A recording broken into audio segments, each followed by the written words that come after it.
Hi, I'm Mark Nordenberg, the former chancellor of the University of Pittsburgh.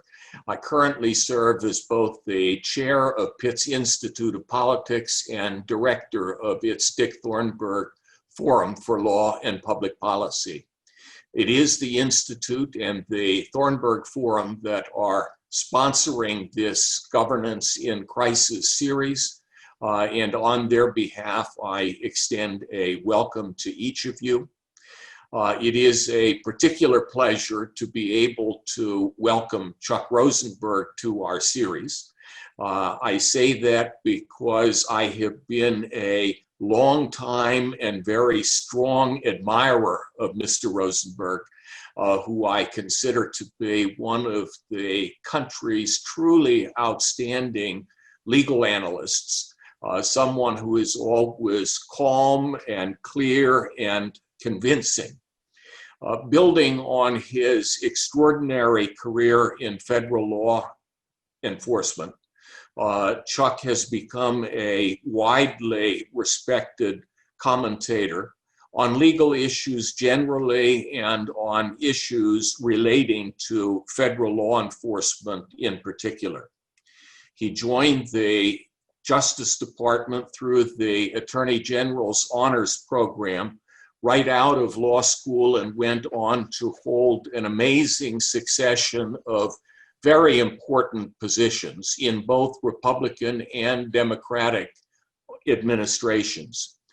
These include acting administrator of the Drug Enforcement Administration, chief of staff and senior counsel to the FBI director, U.S. attorney for the Eastern District of Virginia, U.S. Attorney for the Southern District of Texas, counsel to the FBI Director, counselor to the Attorney General, and Chief of Staff to the Deputy Attorney General.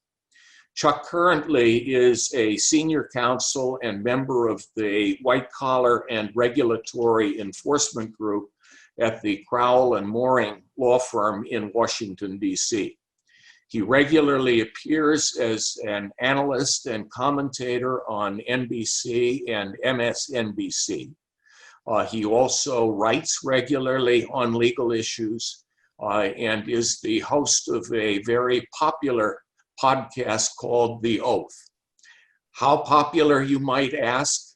All I can say is that it has more than 9 million downloads and has a perfect rating of 5 stars out of 5. Chuck, I've already made reference to 7 or 8 important positions that you have held. I would consider them all to be important. I guess you started as what the current Attorney General would call the lowest level line prosecutor and went on to political appointments such as the leader of the DEA and the U.S. attorney in 2 judicial districts. To play off the title of your podcast, for how many of those positions were you expected to take an oath? Every single one of them, Mark. I think I've taken the oath 9 or 10 times, and it is always a privilege. It reminds you of what you're doing and why you're doing it. I should also add, based on your introduction, I think your viewers can now tell I cannot keep a job. I've been incredibly privileged in my Justice Department career to have lots of different ones. But the thing they all have in common, of course, is that it was all part of the Justice Department, a place that I love, and I was incredibly fortunate to be a small part of it for some number of years.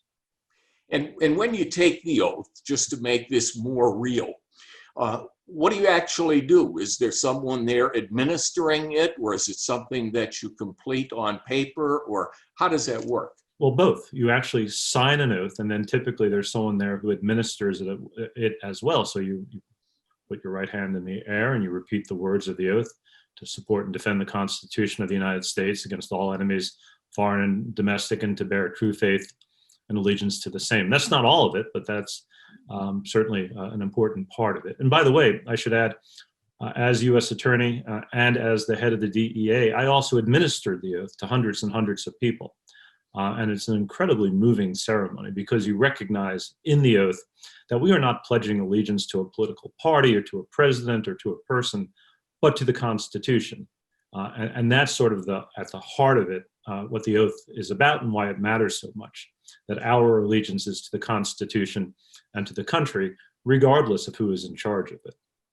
Well, I think this is very interesting in two different ways. One is the way you said it made you feel, whether you were taking the oath or administering the oath, because I do think that people who go into government service most often are motivated by a desire to serve the greater good. And would be inspired by the oath, and I'm not sure that gets underscored as often as it should. No, that's a great point, Mark. And it may sound corny, but right, we're not doing it for the money, obviously, and we're not doing it for the prestige. We're doing it because we believe in something greater than ourselves, right? A collective, a sense of responsibility, of service, of devotion or dedication to our country, to our community, to our colleagues, to fellow citizens. And so it's interesting. Whenever I interview somebody on my podcast, The Oath, I almost inevitably ask them, do you remember the first time you took it? And every single time, not only do they remember it, but they remember all the details, where it was done, who administered it, who else was with them. Sometimes it's a family event and people would invite a spouse and children to attend. But everyone remembers it, as do I. And certainly that is true when you are formally installed to a position like the United States Attorney, which would be a big moment in anyone's life. Well, we actually did it twice then. Once immediately in a judge's chambers, so I could, assume the role, the position, and carry out my duties, and then later in a sort of a ceremonial setting. But you actually have to take the oath in order to start the job. And so rather than wait for the ceremony, I went with a buddy of mine to the judge's chambers and swore out the oath in front of the judge. Well, the other very important thing you said and you emphasized is that the oath is an oath to the Constitution, which is the supreme law of the land. So it really is an oath to the country. Is that like taking an oath to the rule of law, to maintain the rule of law? Well, I think it's analogous. We don't use that phrase in the oath. By the way, the words of the oath actually come from federal statute. So if any of your viewers want to go read it, Title V of United States Code, Section 3331, if I recall. But it very much gets at that notion, Mark, that what we are swearing to do in supporting and defending the Constitution is abiding the Constitution, right? Is following all those rules and regulations and laws that, sort of form the fabric of the justice system in our country. And by the way, not just the rules and regulations and laws, but also the norms, the ethos of our offices and of our missions and of what we are supposed to do. Because between the lines of the rules and the laws and the regulations are those norms. And that is such an important part, I think, of what we do as prosecutors and agents at the Justice Department. Well, and you are a real lawyer, and I at least was trained in the law and taught the law. And I think that people with our backgrounds do use the term rule of law in an almost automatic way. I'm not sure everyone understands quite what it means or why it's so important to us. Can you talk about that a little? Well, first of all, Mark, it's debatable whether I'm a real attorney. I was a prosecutor, which means I have a narrow set of skills, but whether or not I'm a real lawyer is a completely different question. But I think of the rule of the law really as a construct. And by that, I mean, the law of gravity is a constant. If you were to drop a pencil anywhere on this planet, it would fall to the ground. And that would also be true in places that don't have the rule of law. So if you were in a country, for instance, with no functioning rule of law, no functioning justice system, the law of gravity would still pertain, right? But that's not true of the rule of law. It's a construct. It's something that men and women have designed, that they built, and that they nurture. And so while it sort of summarizes how we think about what it is we do, it's incredibly fragile, because those same people who built it and nurture it could also destroy it if we're not exceedingly careful. So that may be a bit of an abstract answer. I don't know if it answers your question, but what I wanted to convey is how precious it is and how fragile it is. The Attorney General recently participated in a Constitution Day program at Hillsdale College and gave a speech which, for a range of reasons, has attracted a lot of attention. He made some statements in that speech, though, that I think bear directly on what we're discussing now. So let me just quote a couple of them to you. First, he said the rule of law is the linchpin of American freedom. And he said the essence of the rule of law is that whatever rule you apply in one case must be the same rule you would apply to similar cases. And you and I would agree with those statements, wouldn't we? Completely. And then he did go on to make a related statement, I think related in particular to that second point, in saying that the criminalization of politics is not healthy. That might seem to be a stunning statement coming from an attorney general who serves a president who was elected by leading crowds in chants of "lock her up," referring to his political opponent. And I don't know whether the use of those words was part of a larger effort to elevate the rule of law within the administration or not. Do you have thoughts about whether or not those words have kind of governed the behavior of the Attorney General? Yeah, what I've seen in this administration, and by the way, I've served under attorneys general and presidents of both parties. I consider myself a raging moderate. I was honored to be appointed to one position by President Bush and one by President Obama. So what I'm about to say, I don't mean in a partisan way at all, Mark, but the politicization of law enforcement in this administration has stunned me and saddened me. And it's unlike anything I've ever seen before. Now, that's not to say we're perfect, or I've never seen instances of it. But in the past, when I've seen instances of it, it was the exception and never the rule. And it seems to me today to be the rule. So not just the lock her up chants that the president led, which seem unfathomable to me from any other president that I've ever seen or heard or watched, but also this notion that there's a list of political enemies. It makes you think of Nixon, and that we're going to go get them. And the president has expressed his desire that Hillary Clinton go to jail or Jim Comey go to jail. Things that we just don't do in this country. I mean, if they broke the law, that's one thing. But the president calling for the imprisonment of political rivals is deeply dangerous. His use of pardons to reward friends and allies is deeply dangerous. Pardons have been improvidently granted in the past. I can think of one that Bill Clinton gave at the very end of his tenure that was deeply troubling. But this president has routinely used it to reward friends and allies. And other examples, Mark, perhaps that you want to get to later, but I can mention now, the intervention by the Attorney General of the United States on behalf of friends and allies of the president in pending criminal matters, like Roger Stone and Michael Flynn. And so again and again, his rhetoric, which in some parts in the Hillsdale speech made a lot of sense to me, diverges wildly from his practices. The framework really does make sense. And then it's the application of it or the observance or lack of observance of it that seems to create problems. And there are two sides of it, I think. One is he talked about the criminalization of politics being unhealthy. And you talked about the politicization of criminal law as being unhealthy, and it seems to work both ways. So let's go back to the one example in particular that you mentioned, and that is the intervention in the cases of Michael Flynn and Roger Stone. Why is that inappropriate?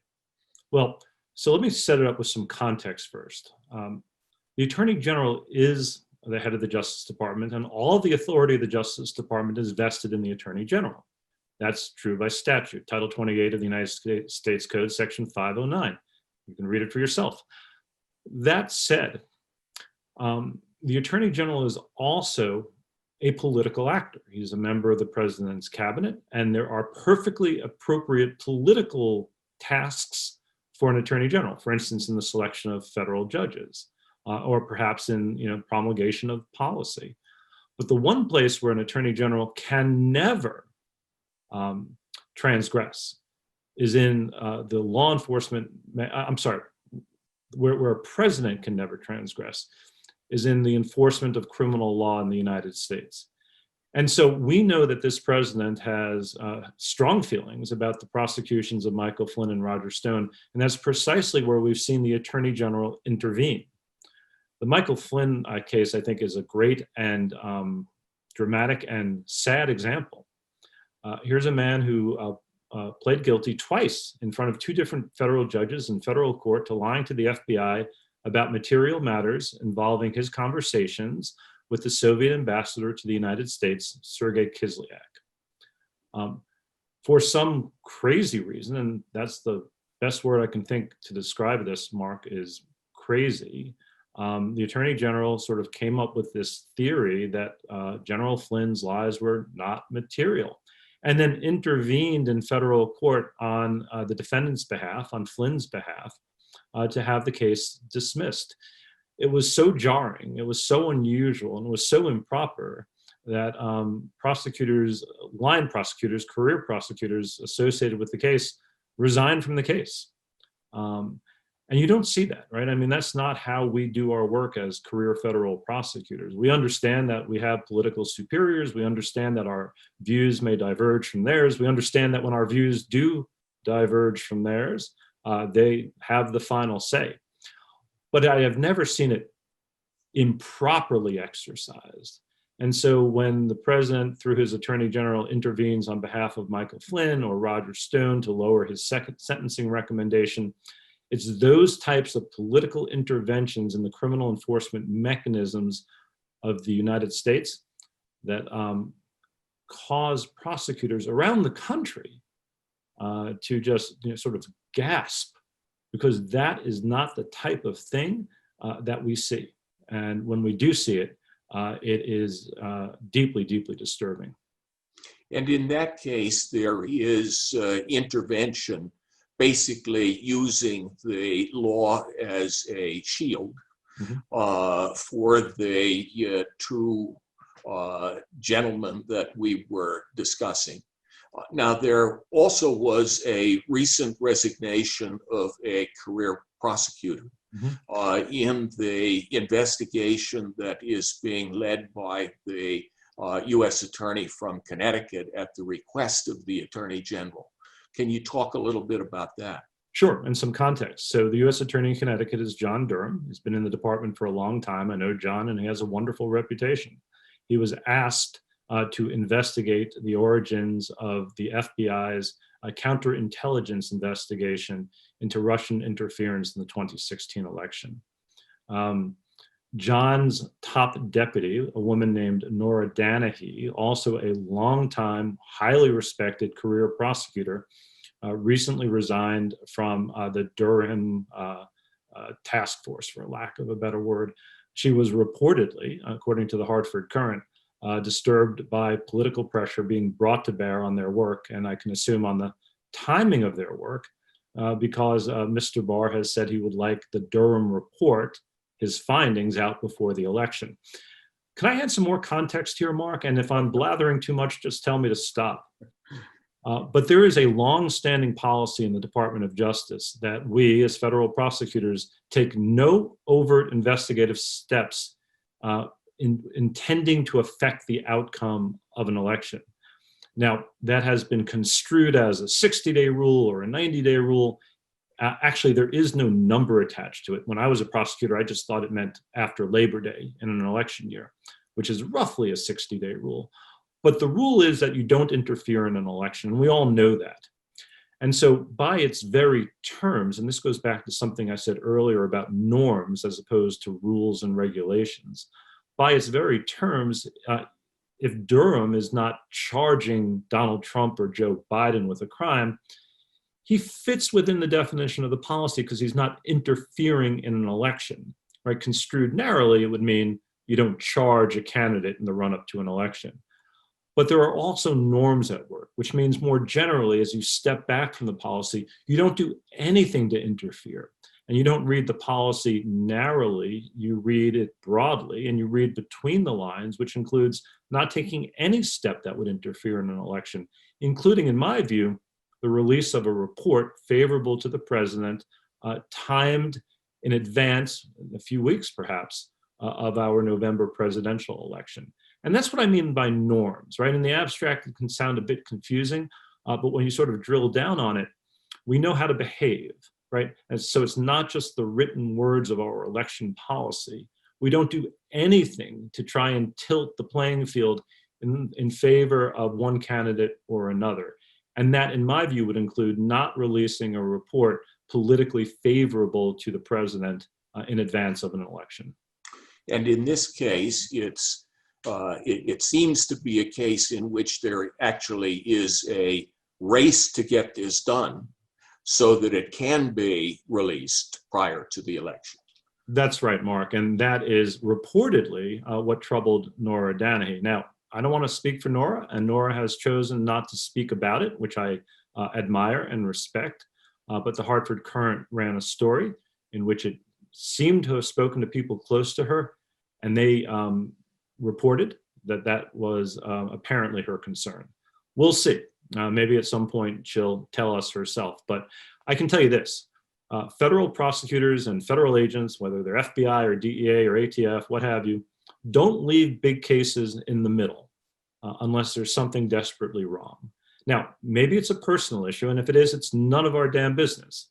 But if it has to do with political pressure being brought to bear on the team to produce a report by a certain date so it can be weaponized in a political race, that's a big problem. And so while I like and trust John Durham, it's not John that concerns me so much, Mark. It's what the Attorney General and the President may do with his work. And I think there's a really good analogy for that, if you want to get into it, the Mueller report. Yeah, I was going to take you back to the Mueller report in any event, so why don't you talk about that analogy?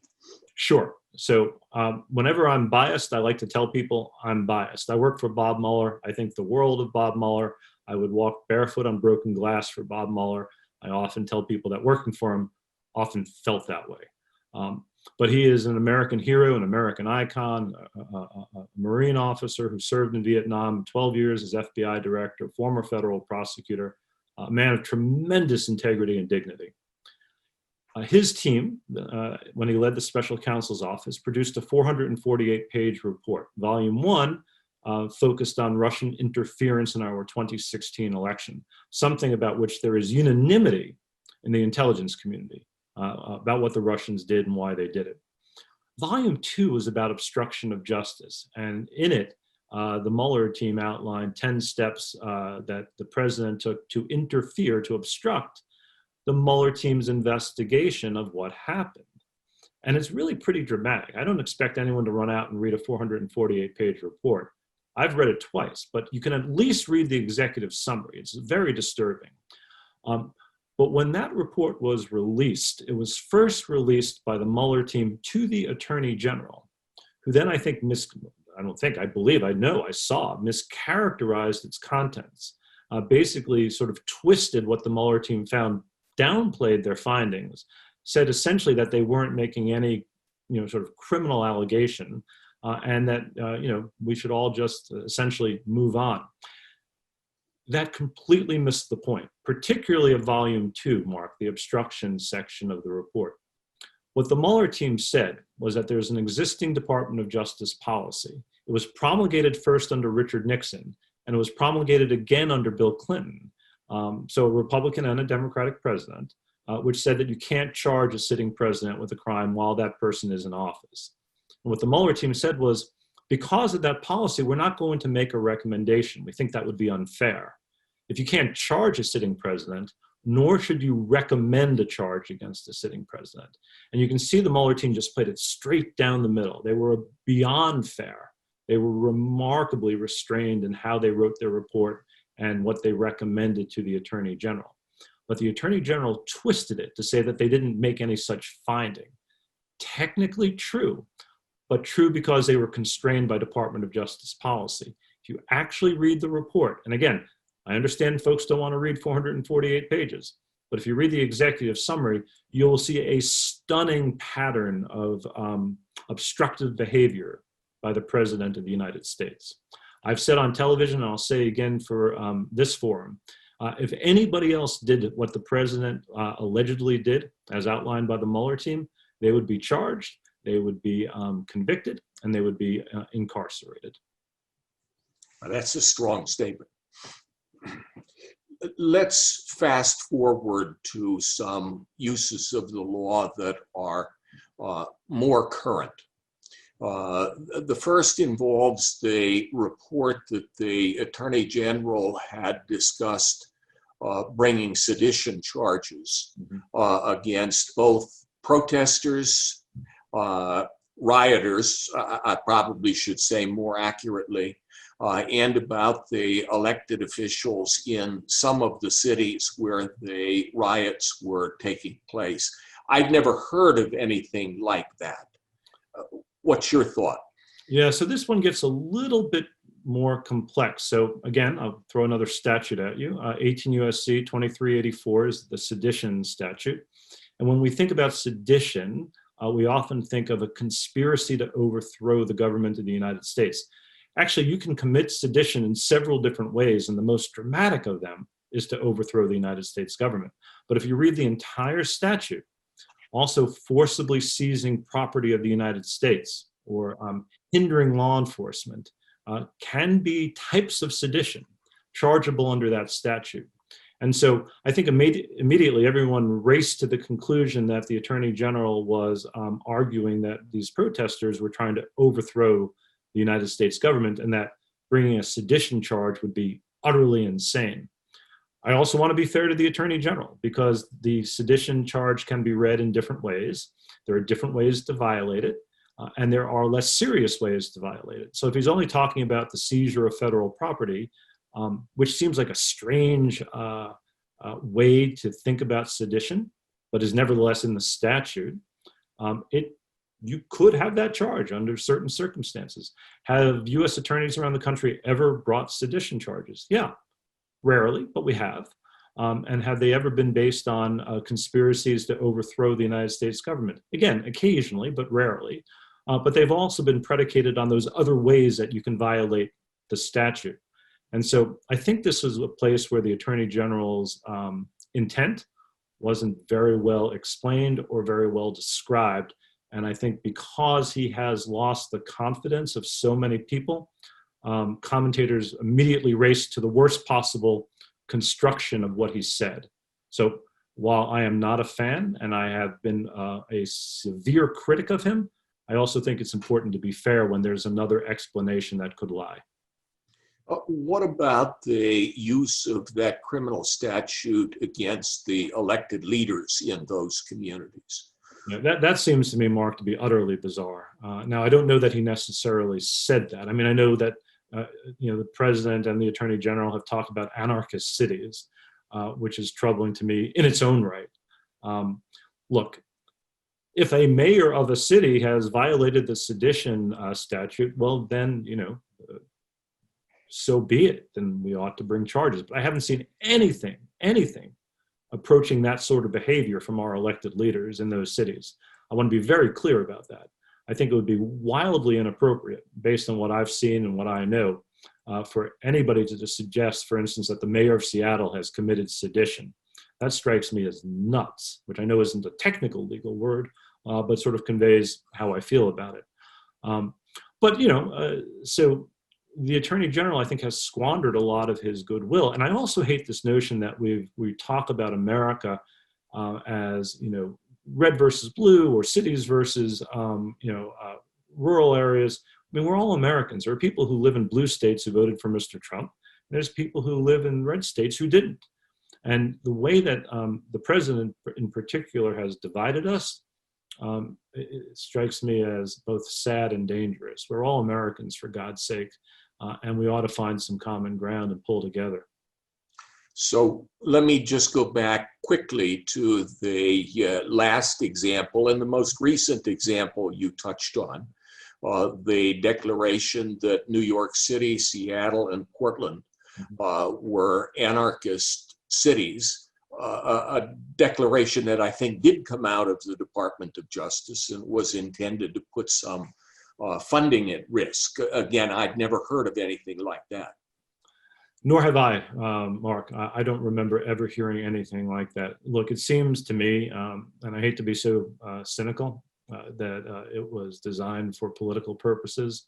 That these are blue cities in blue states, and that the president has decided that they don't matter, nor do their residents. And if that's what's going on, and it seems to be, that's very troubling. I'd like to talk to you, if I can, about two structural issues. The second we've already talked about a little bit, but you have said on some occasions that the flatness of the organizational structure within the Department of Justice is one of the guards against political interference. Can you talk about that a bit? Yeah, I think the way I described it, so the organizations are somewhat flat, but the point I had tried to make, and maybe inartfully, was that they had very thin political layers. So for instance, the FBI has 37,000 employees, about a third of whom, roughly speaking, are special agents. The rest are analysts and professional staff and occupy a whole bunch of different and important roles. And then I would always ask people, Mark, of those 37,000 employees at the FBI, how many do you think are politically appointed? And how many do you think are career civil servants? And people would always sort of stumble with that answer. And understandably so, they didn't work there, they don't know, that the answer is one. Of the 37,000 employees at the FBI, one of them is politically appointed, the director. And when I was United States Attorney, for instance, in the Eastern District of Virginia, which was a great privilege, I had about 220 colleagues in 4 offices in Norfolk, Newport News, Richmond, and Alexandria, with whom I worked. I was the only political appointee. And so by design, it's not the flatness as much as it is the fact that there's an incredibly thin political layer. Go back to what the Attorney General said when he spoke to folks at Hillsdale College. He bemoaned the notion that career men and women in the Department of Justice were acting as preschoolers. And he said, only those of us who are politically appointed are accountable. And therefore we run the department, and essentially to heck with everyone else. It's actually exactly inverted.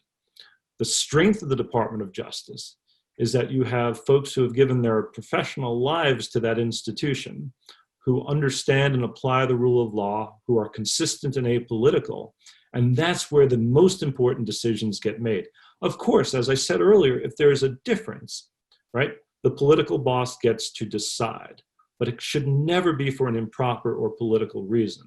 And so the strength of the Department of Justice, whether it's the FBI or the DEA or the US attorney community, is in that incredibly thin political layer, and in the fact that you have this broad base of career professionals who are looking after the institution. And there is, to be clear, supervision within the Department of Justice, even if the politically appointed leaders are not involved. Absolutely. And when I was a brand new baby prosecutor, I had a unit chief, I had a criminal chief, there was a first assistant U.S. attorney I could go to. I could go to my more experienced colleagues. I actually held some of those positions within the U.S. attorney's office. So still as a career prosecutor, I also served as a supervisor as I got more experienced. And that's where you learn how to be a prosecutor. It's not from memos from the attorney general, the deputy attorney general. It's from the men and women in your hallway to the left and right. And I don't mean politically, I mean physically. If you had a question, you just walk out your door and you walk into someone else's office. And you can talk about, strategy or tactics or the rules of evidence or whatever you needed to do. And there's this incredible reservoir of knowledge and information and experience at your disposal. And that is the strength of the Department of Justice. Look, we're not perfect. We make mistakes. I've made plenty in my professional career, but we try really, really hard to get it right. And again, I can't say this enough, so I'll say it again. That is the strength of the department. It's the career ranks, and it is designed that way on purpose. The other structural issue that you have touched upon is the relationship between the president and the attorney general, where, as you indicated, the attorney general is a part of the cabinet. Mm-hmm. There are certain things in which he may rightfully be involved that are political, but others where you're crossing a line. And I think this is important enough that I'd ask you if you could talk about that again. Oh, sure. And I probably didn't do a very good job earlier, so my apologies. But you're right, Mark. You're exactly right. The attorney general is a member of the president's cabinet and has both a political role and an apolitical role. The political role, for instance, in promulgating policy or perhaps even making grants or perhaps in selection of judges. That's fine. We all get that. And so the attorney general can sometimes have a very difficult line to walk. But where an attorney general can never act in a political way is with the criminal enforcement mechanisms of the United States. That doesn't mean he or she can't decide that a thing ought to be charged or not charged or charged in a certain way. I don't mean that at all. The attorney general, in the end, has to make those decisions because he or she is responsible for the operation of the department. You just can't introduce politics into that equation. And so when the president of the United States tweets, and I'm told he occasionally tweets, I'm not on Twitter, I don't have any social media accounts, and I plan to never have one as long as I live. But when the president tweets about how a certain case ought to be handled to benefit, let's say, Roger Stone or Michael Flynn, and then the Department of Justice takes that position at the direction of the Attorney General, right? That's the problem. That is the problem. And it's the Attorney General taking that political role, appropriate in some circumstances, and using it in a way that's completely inappropriate when we're talking about the enforcement of federal criminal law. And taking that in another direction, on the other hand, for the Attorney General to be involved in policy making or being supportive of legislation in criminal justice reform or criminal justice crackdowns, anything like that would be appropriate. Completely, right. I mean, in fact, you would expect the Attorney General to have a role in, so the president makes lots of policies in lots of different places, not just President Trump, President Obama, President Bush, President Clinton, President Carter, they all do. And there are certain things they want to convey. There's certain things they hope Congress will do. There's things they want funding for. Of course, you would turn to your Attorney General, for instance, on sentencing reform or criminal justice policy, a completely appropriate role of the Attorney General of the United States. So I agree with you on that. But you have to be really careful when you're talking, again, about enforcement of federal criminal law, because if that becomes politicized, if we become that country, and we've seen it elsewhere in the world, where those in power prosecute those out of power, and then it flips, all is lost, Mark. That would be a horrifically bad outcome. We can never be that country. And I fear, and I tend to be an optimist, but I fear we're drifting in that direction. One of the things that we have seen in recent years is people who seem to be subjected to competing pressures. They're in positions that are important. They like the work they're doing. They think they're making a contribution. But there come to be these collisions between what they consider to be their professional principles. You mentioned the line prosecutors who had withdrawn from a case. You mentioned the career prosecutor who had left a particular assignment. You had a little bit of experience with this in the DEA. Can you talk about this? I can. First, let me just say, Mark, there are always collisions, right? I mean, there are plenty of disagreements and arguments in the Department of Justice. And, you know, I've seen some heated conversations about what we ought to do. But those were always that always sort of devolved to tactics and strategy. It was never about whether or not we should intervene on someone's behalf for political reasons. So there are always disagreements. I imagine you occasionally have them in academia. That's not the problem. The problem becomes when you are asked to do something that you simply can't do for ethical, legal, moral reasons. And so I believe you're referring to a speech that the President of the United States gave in, I believe, July of 2017 in Suffolk County, New York. And speaking to a group of police officers, President Trump condoned police violence. He said he was joking. Don't see that man to have much of a sense of humor. And what he was telling the officers was not to be so gentle with suspects when you put them into police cars. And he essentially said, you know, take your hand off their head. Why are we being so gentle? You know, in my view, condoning police violence. Unacceptable. Just simply unacceptable. We have an ethical, legal, and moral obligation to people in our custody to take care of them. We may not approve of what they've done. Logically, we don't if we're arresting them for something, but we have an ethical, legal, and moral obligation to ensure their health, their safety, their welfare, and that they get all of their due process and civil rights. And so I wrote an email to my entire workforce. I really agonized about this because the last thing you want to do as the head of an organization is drag your organization into some political debate, right?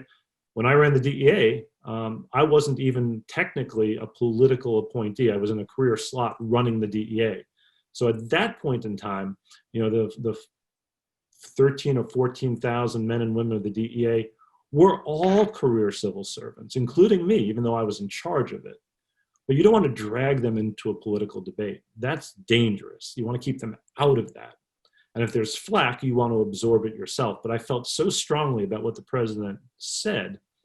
I wrote an email to my entire workforce, and I agonized about it. After I hit send, I felt better, except about 3 milliseconds later, someone had given it to the Wall Street Journal and the New York Times. They actually ended up writing very, very complimentary editorials about the stance we took. And I reminded my workforce that we have that special obligation I described to you earlier, Mark, to care for those people in our custody and a set of core values to which we adhere. I resigned from the Department of Justice and from the DEA shortly thereafter. I don't want to make a big deal out of that, but I could not work in an administration that took lightly our obligation to care for those in our custody. Can't do it. And you're right, there's a tension. There's always a tension between staying because you think you're doing something worthwhile and you're making a difference and you're trying to fix stuff, and leaving when you can no longer abide what the leadership is saying. And you cannot resign every time you have a disagreement. But this was more than that. This was a fundamental break from our core values. And I felt that strongly that I had to say something. So, by the way, no regrets. I've often been asked, why don't other people resign or speak out? And I do want to add this note. It's a highly personal decision. Everybody has to decide where that line is for them internally. Some people are staying and continuing to do good and important work on behalf of the country. Thank goodness for them. And some people have walked away because they could no longer abide what the president was saying and doing. And thank goodness for them too. And others just have to make their own internal calculation about what it is they want to do. I do not pretend that I can give advice to anybody about where that line is for them and what side of it they're on and how they ought to behave. But I do think it is important to underscore the fact that in your case, there really was a basic principle involved.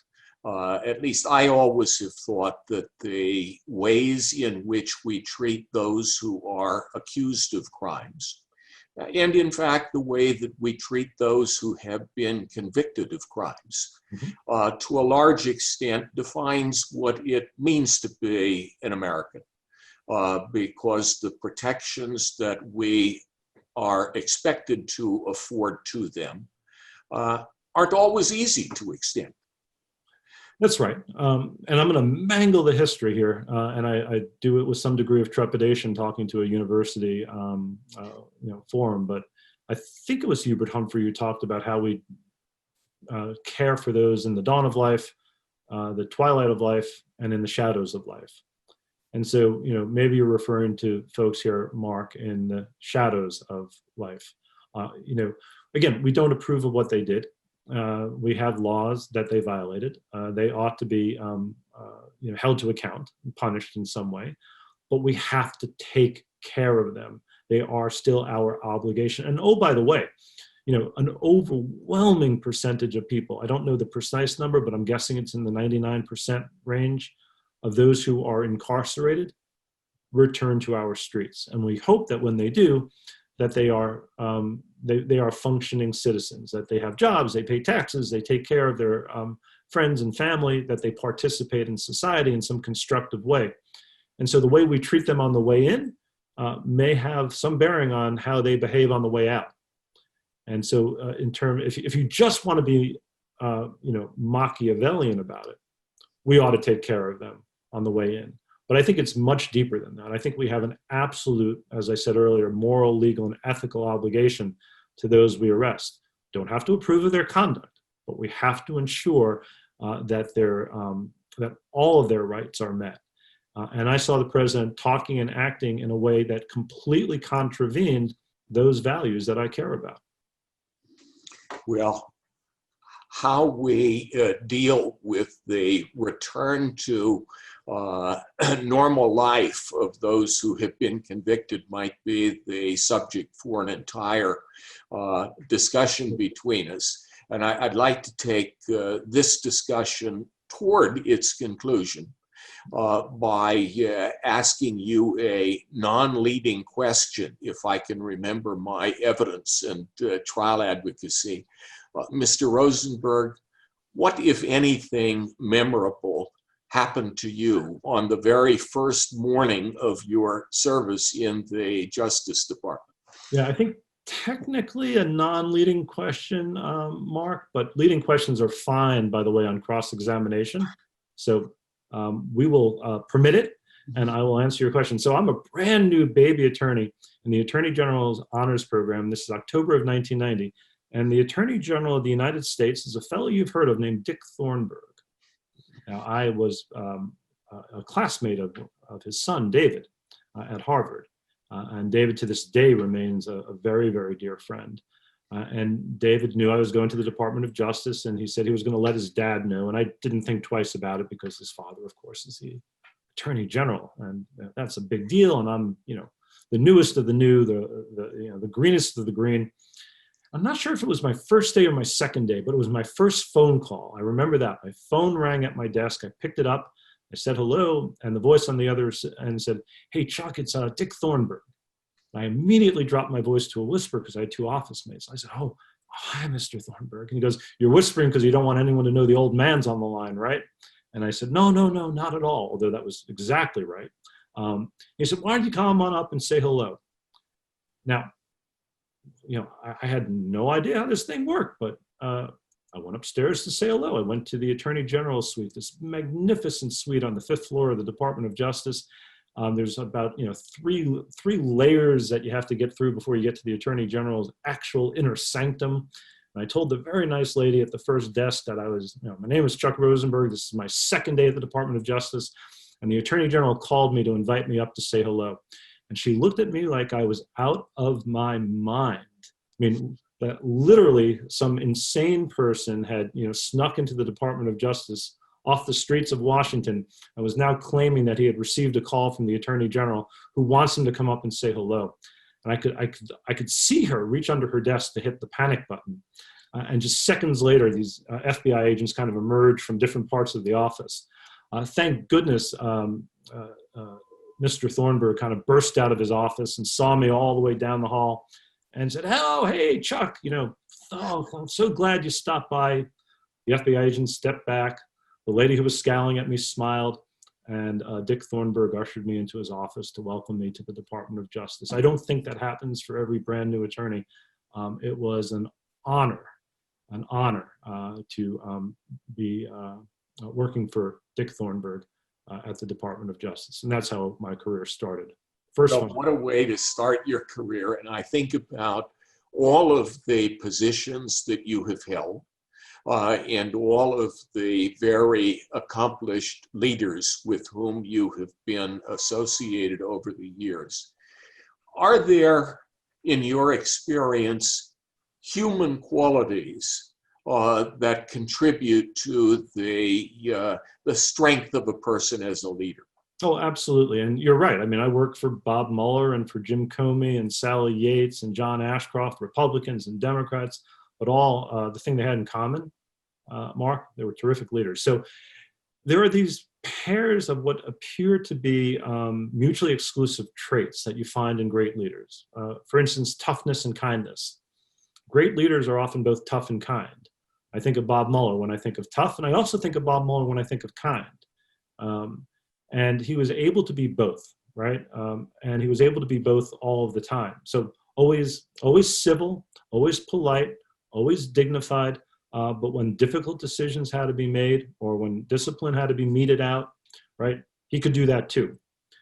So tough and kind, I think, is it's a pair of traits that seem mutually exclusive, but you often find residing in great leaders. And there's one other that comes immediately to mind. Again, will seem mutually exclusive, Mark, but humility and confidence, right? How can you be both humble and confident? But great leaders are both.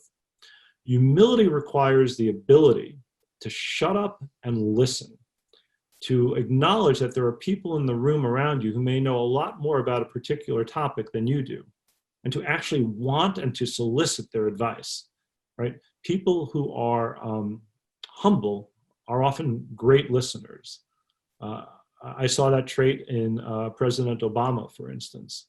Always the smartest guy in the room, but able to just listen. And on the other side of it, confidence, right? So the humility to listen, but the confidence to make that tough decision, to take all of that advice under very difficult circumstances with no precedent and perhaps no guidance from the rule of law or past precedent or other examples. In situations that facts are emerging slowly and often at the beginning incorrectly, and make a decision. So humility and confidence is something you see in great leaders, and toughness and kindness is something that you see in great leaders. There may be one phrase to sum it all up, which is emotional intelligence. Just plain old intelligence is dime a dozen. You can find lots and lots of smart people. Sure, you can, at the University of Pittsburgh, you can find them all over the place, lots of smart people. But that other quality, that emotional intelligence, that is a gift. And when you find people like that, those are the ones you want in leadership positions. Well, and I would say that for those who are hungry for exposure to such examples, don't forget that podcast, The Oath, because really, that's what you're doing, I think, there is exposing all of us to people who have those qualities and have used those qualities to do remarkable things. Yeah, the goal there, Mark, thank you for mentioning that. The goal there was to have nonpartisan, apolitical conversations, not about current events, not about the news cycle, but about what shaped these incredible men and women. And so some of our guests have included Bill McRaven, retired 4-star Navy admiral, longest serving SEAL in American history, who led the bin Laden raid. Leon Panetta, the former director of the CIA and the Secretary of Defense. Jim Comey was a guest. Sully Sullenberger, the pilot of famous Flight 1549 that landed in the Hudson River. Kathy Sullivan, the first American woman to walk in space. And Fiona Hill, the Russia expert from the National Security Council. Lots and lots and lots of men and women like that who have served this country, who have served it honorably, who served it well, who took an oath to serve and defend the Constitution of the United States. And again, no politics, We talk about humility, we talk about failure, we talk about mentorship, we talk about second chances, and these folks have incredible stories. So you know what I do? I just stay out of their way and let them talk. Well, you're very lucky to have attracted such an all-star lineup of guests, and we're very lucky that we've had our own all-star here today, Chucky. It's been really an honor to have you on the program. I want to thank you very much and promise you that when we get through the pandemic, you can come up to Pittsburgh and we'll pull together that ball game we were supposed to have last spring. You have the most beautiful ballpark in America. I've only seen it from the outside. I'm a huge baseball fan, Mark, so I'm going to hold you to that. I hope you do. And thank you again, Chuck, very much. My pleasure. Thank you, Mark, for having me.